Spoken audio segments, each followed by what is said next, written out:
I like talking about love. There's three types of love for the Greeks. There's agapeo, which is divine unconditional love, which is what we work with most of the time.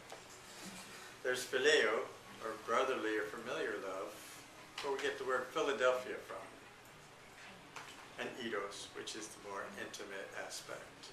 It's not necessarily physical, but it is a vibrational aspect of intimacy.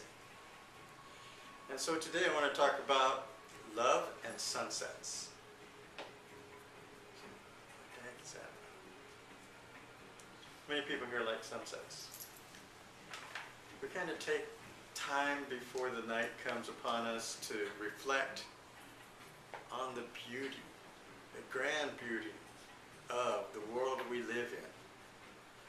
And thus, our mind is calmed. Our eyes adjust from the brightness of the day, and for a little while we get a little type of evening blindness where colors disappear and things turn into shades of gray. Our walk in spirit is the same way, because sometimes when we're in the midst of darkness, we feel a little bit lost. In the midst of darkness, sometimes we feel alone. But we don't remember the sunset. We don't remember that those are patterns that change from brightness and clarity to vagueness and abstraction. Because in the dark, your mind tends to be more active. So you fill in the details that the light couldn't fill in during the day. So when we talk about love in this respect at the time of sunset, it's love with the aspect of gratitude. Sometimes we forget that during the day. We get really busy. How many people, when they see the sunset and they've been busy all day, just ready to go to bed? Let me just lay my head down and forget this day. Well, the walk in spirit is a little bit different. Because a walk in spirit, when you wake up in the morning, what's the first thing we do? Yes, everybody says we meditate at least for 15 minutes. And so, why do we meditate for that 15 minutes? Because we create our days. Your brain is a creative machine. And it needs exercise, as does your muscles and your lungs and your heart. So when you wake up in the morning, you create your day with the creative spirit that is. So you can program your day to be awesome. So how many of us have had the bad hair day? We wake up, something happens in our little dialogue and our ritual of preparing for the day, it goes wrong, and then it just cascades throughout the day. It ends up being a bad hair day. Nothing works. But we forget at the end of the day, we can readjust that, right? We can even have gratitude for the difficulties of the day that we learned that at any moment, at any time, for any reason, we can stop and we can reprogram our day. Because nothing is written in stone in our lives, and we are in control. And making no choice about your situation for the day is making a choice. So in that respect, all we have to do when things are going wrong is just sit back. There's no work. Just sit back and say, thank you for having a wonderful day. Spirit, I'm here, and I believe that my day can be wonderful. Got off to a bad start? No problem. Let's readjust. And as the clarity of the day comes forth, guess what did we do? We introduce complexity. Being spiritual is very simple. How can you tell when your spirituality is working? You're kind of bored. No challenges. It's all do what you want to do, how you want to do it, when you want to do it, with whom you want to do it. It is the function and will of deity through all the sacred texts. Your father and mother love you as their own children, because you are their creation. So if you're having a bad day, whose fault is it? It's yours. You can correct it. They will smile and go, okay, get up. Let's move forward in a more progressive and cheerful and joyous fashion. One of the things when I'm writing articles is I say rejoice and give thanks in all things, because pretty much most all of the sacred texts on this planet say that very thing. The sun has not yet set when you're going through the day. So it's not over. It's not finished. So you can stop and rejoice and give thanks, because you know that the power of Spirit can balance things out, can make things right. That's who you are. That's the divine spark within you. And after we reach the solar zenith and it starts to get to be afternoon, what usually happens after lunch? Yeah, the sugar coma, right? So you get a rest because you're zoned. Those carbohydrates are working hard. Your brain turns to mush.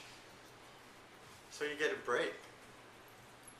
If you had that bad morning, but what happens sometimes? Even then, while we're drowsy, we want to engage in the illusion of the complexity that we started because one little thing went wrong in our morning ritual.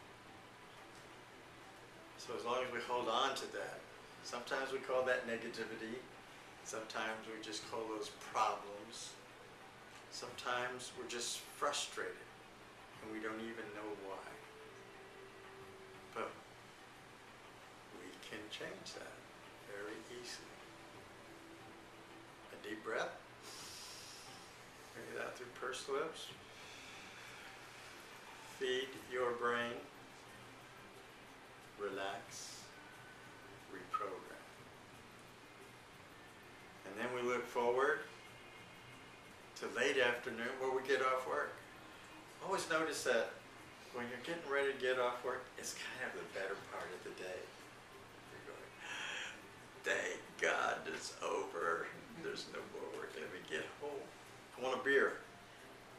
I want a shot of whiskey. I want a toke. I want something to alter my consciousness from the complexity that I introduced. Because all that stress is an illusion, isn't it? Because you could have programmed your day to be free of that. It's always available to be free of stress.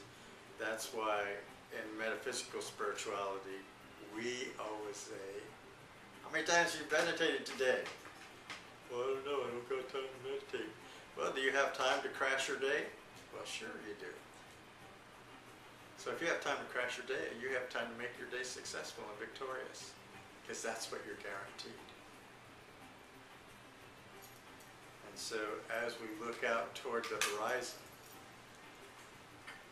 the unknown horizon, because it's always out there and we're always traveling toward that light, it just seems that things get better. It's like it's ended for that moment in time.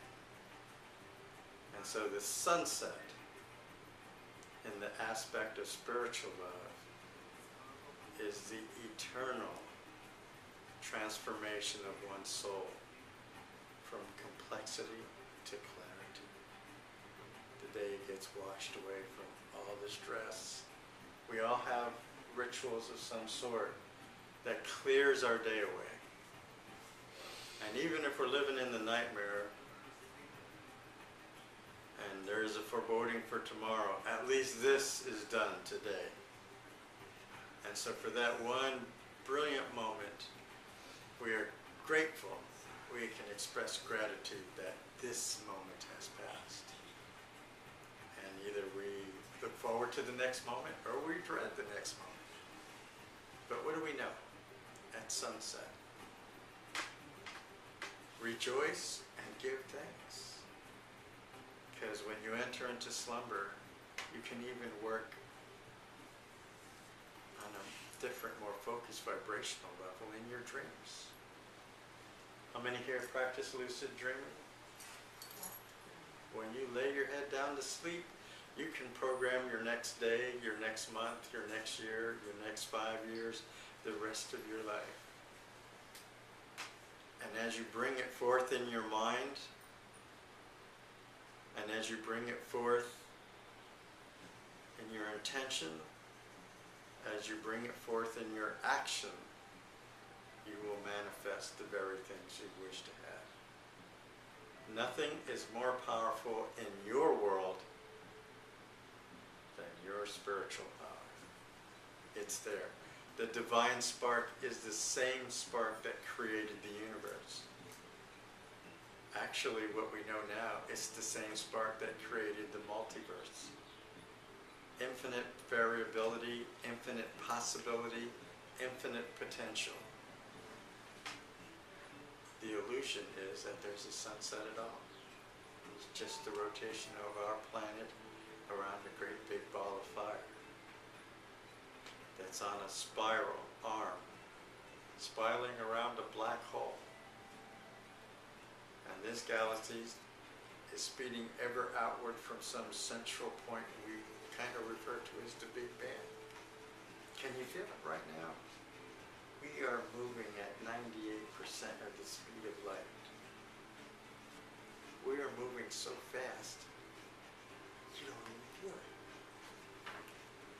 But if it were to stop, great calamity would abound, right? So all this movement in the entire universe is a reflection of the movement that is within you. Even though you may be sitting still, even though you may be meditating, you are moving. And that's why you can change things, because you are in flow with the rest of the universe. So in this respect, balance and harmony is reflected in the illusion of the sunset. Everything works the way it does continuously, eternally. You are not a human being with some kind of finite space in this realm, having these ecstatic spiritual experiences going, wow. We are eternal beings of vibration and light, ever transforming from one stage to another. The transmigration of the soul is the same as the traveling sun. It appears that there's a beginning to the day and an end to the day. But that's just the illusion of our point of place and our place in time. When you meditate, you transcend that. So the 3 words to remember today from our sunset: transform, transfigure, transcend. And I leave you with that. Thank you. Thank you.